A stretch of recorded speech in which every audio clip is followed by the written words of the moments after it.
Hello, folks. Welcome back to Horror Town. And today I have another horror movie review for you. And I've decided that I'll be doing it on the movie called The Others. The Others. Now, The Others is a horror film that is psychological and supernatural and gothic as well. That was released in 2001. It was written, directed, and scored by Alejandro Amenabar, and the movie stars Nicole Kidman, Fionnuala Flanagan, Christopher Eccleston, Elaine Cassidy, Eric Sykes, Lakina Mann, and James Bentley. So this is pretty much for the technical stuff about this film, the background, who directed it, and so on and so forth. I like to say this usually at the beginning to give you the main, important stuff, even though it might seem a little theoretical, but, it's better to mention these things. Now, I really enjoyed the movie poster. This one is on IMDb, so I've decided that it would be a great, movie poster, and that's the one I have for the review. You can check it out. It's there. So yeah, it's a really great movie poster where you have our main character there. That is, her name is. Let me tell you right away.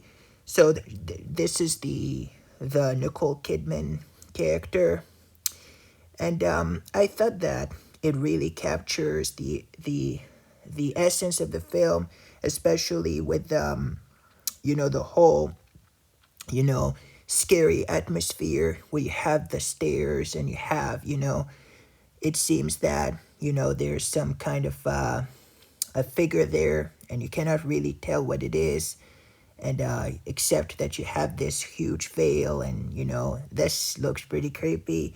And the character of Nicole Kidman is looking around, and she doesn't really know what's happening. She seems to be pretty scared about what's happening in around her. And yeah, she's holding this kind of torch thing, right, with some candle light, right? And yeah, that's pretty much it. And there are those shadows, and on the walls and on the stairway, and it looks absolutely scary.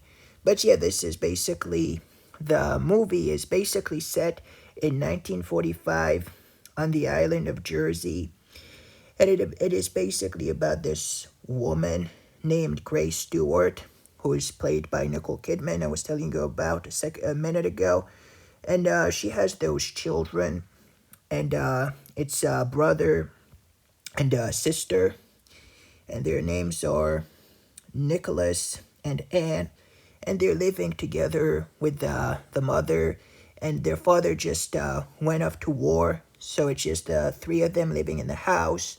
And there are those servants that are going to be showing up one day after the previous ones mysteriously disappeared, just vanished out of thin air, so it's pretty ominous. And they're gonna wanna get a job there, and as caretakers, as servants, gardeners, and taking care of the house, because it's a huge house and obviously a lot of work has to be done.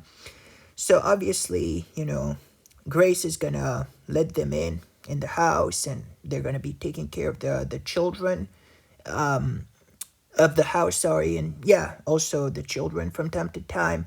And also there's something about those children is that they have that kind of allergic reaction to light, so hence the light that you have here, which obviously is meant to keep the house in darkness, where only candlelight is allowed, because if there's too big a light, they would basically have some kind of an allergic reaction that could even result in them dying, right? I believe the term is photosensitive or something like that. I'm not entirely sure.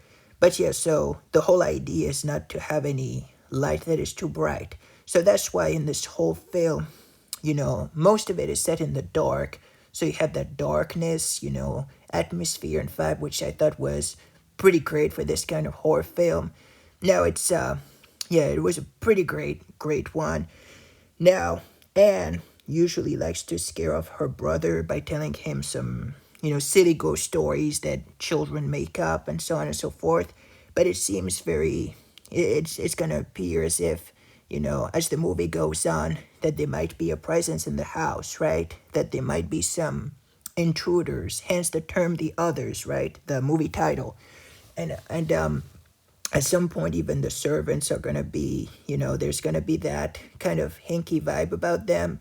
Are they really, that, straightforward? Because they say that they also, another thing is that they used to work at the house, I believe, something like that. So yeah, they're not above suspicion. There's something a little hinky, a little weird about them, maybe a little secretive, right? So obviously Grace is going to be, you know trying to hold down the fort, at the best of her ability with her children. And she's a religious woman, right? I believe she's a Christian woman who, who has her children read the Bible and so on and so forth, right? So yeah, this is basically, and this movie is gonna be, kind of, it has a little religious tone at the beginning, a little bit about this Christian, the Christian, what is it, doctrines, right? Which I don't believe in that, right? But it is in the world of the movie, the reality of the film. So yeah, it's just a movie, right? Without being ascribing to such beliefs, you can just there's a big picture in this film, which is the whole horror movie aspect to it, right? Now, of course, there's gonna be, a little, scare and so on and so forth. There are a few jump scares, and I really enjoy the fact that this film is set in the dark all the time. It really sets the atmosphere for the film, the horror nature, undertone of it, and I really, really enjoy it. Especially there's that what seems to be a thick fog all around the house, so you really have that notion of entrapment, a lot like in The Shining, right?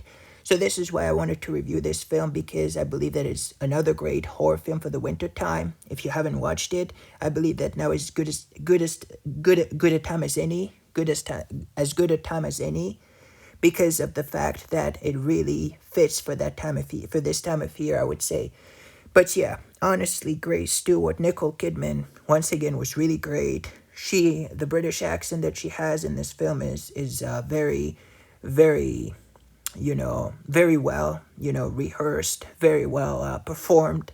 So she really feels, she sounds like, you would definitely, the way she speaks also makes it sound like this is how people in the 40s used to speak. There's the language at the time too that can throw some people off every once in a while. But I usually like to watch any movies with subtitles, so I understand every single thing, because sometimes you can really follow everything, especially with the regional accent and all that.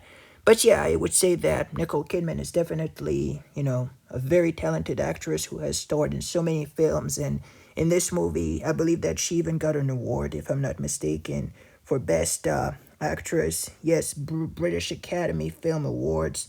And yeah, she was really, really great. Golden Globe Awards, I see here in the accolades section of Wikipedia. I'm not surprised. She's really, really great. And I didn't tell you, but about the servants, one of them is completely deaf, right? And there's an old woman and an older man, the gardener. There's, what are their names? Edmund Tuttle, Lydia, who is deaf, I believe, Mr. As then you have the other, I believe it was, let me see here. Yeah, there are a few characters. Bertha Mills, I believe. Yes, Fionnuala Flanagan was also pretty great in this film, right? But they all did a pretty awesome job, but especially Nicole Kidman. And there's gonna be a scene with, yes, well, I don't want to spoil it too much or anything, but the family, there are family scenes in it that are so well made. I believe that you really buy into the whole mother and children, plot, right? Because it feels really like there's that great chemistry that is in it, right? So the others, what is it overall before I end up this review? So it is mostly, yeah, I guess you could call it some kind of a ghost story, right? Now, of course, within the atmosphere of the movie, right? Within the reality of the film, right? When we say things like ghosts, it's only within, the reality of the movie. I just want to make that very clear so that, it's just a film, right? So, but this kind of story, yes, I would say it is like a ghost story, but it has a nice, a very well thought out plot. It's about an hour and a half, if I'm not mistaken. Not 2 full hours. It's mostly an hour and let me see here. Not that it matters that much. Yeah, something like little below 2 hours, maybe an hour and 40 some minutes. But it's really really great. And it's really enjoyable as you go on, and the atmosphere, the tension, the build up, and the final twist really swept me off my feet. I'm not gonna lie to you, and I'm pretty sure that if you haven't watched it and you get to that final twist, you're just gonna be like, wow, this is big. But yeah, this is a really great film in my opinion, and the others, for some reason, I don't see a lot of people talking about it, even though the movie is about 20 some years old. It was released in 2001, so it was a long time ago. But in my opinion, it hasn't aged a day really, and it's still an awesome horror film because at the time the early 2000s were especially great for horror films, and this movie is, by the way, set in the 40s. So, and you really feel it, right, with the whole Victorian kind of house that is there in the film, and the language, as I said, and the characters. It really feels like a movie set in the 40s, right? And there's there. I don't believe that. Did they have phones at the time? I'm not so sure about that. But obviously, yes, this whole, it adds to the entrapment atmosphere that we get because, the characters are pretty much like shut in, right? They can't really have any ways to, except by, mail, I believe, to have any kind of, to keep in touch with the outside world, right? So really, it really emphasizes this feeling of entrapment. But yeah, if I were to rate this movie on a scale from 1 to 10, how much would I give it? How much a rating would I give it? I believe that I would definitely give it a 9 out of 10. It's really, really good, especially once you get to the final ending. In my opinion, this movie had a lot of, the thing I didn't love that much about it is that there's a little too much of the pertaining to the Christian faith, maybe a little bit. I'm not a Christian, so I thought that it had a lot of, elements to Christianity, but I can respect, the fact that, it's a movie that is set in the fictional world. As I said, it's a ghost story within the fictional world, right? It's not a real thing, right? It's not a real, movie, but it's just a fictional thing that is living within its own, universe, parallel universe, fictional world, whatever you want to call it, right? Right? Sorry. Parallel universe. Anyhow, that was a good film, so I would give it a 9 out of 10 because it really, with the build up and the characters and everything, gets scarier and scarier, especially with the children. At some point, they become the focus of the story, and they're really, really, really, convincing in that. So 9 out of 10 for me for this film, The Others. And again, big, yes, great performance given by Nicole Kidman. Once again, she really, really sold it to the fans by being so good in this role and not failing to carry out her part in this film. 9 out of 10 for me for this movie called The Others. What about you folks? What did you think about the movie The Others? Did you like it? Did you hate it? Please let me know in the comment section down below. I would really like to hear about your thoughts and views on this film and whether you believe that it is a good horror film, whether you believe that it is not such a great horror film. I'd love to hear your opinions on it and the reasons why you might have liked or not liked it. Let me know in the comment section down below. And thank you for watching, and I'll see you, God willing, in another horror movie review. And in the meantime, folks, stay safe, goodbye, and peace out. This is Horror Town for you, signing off.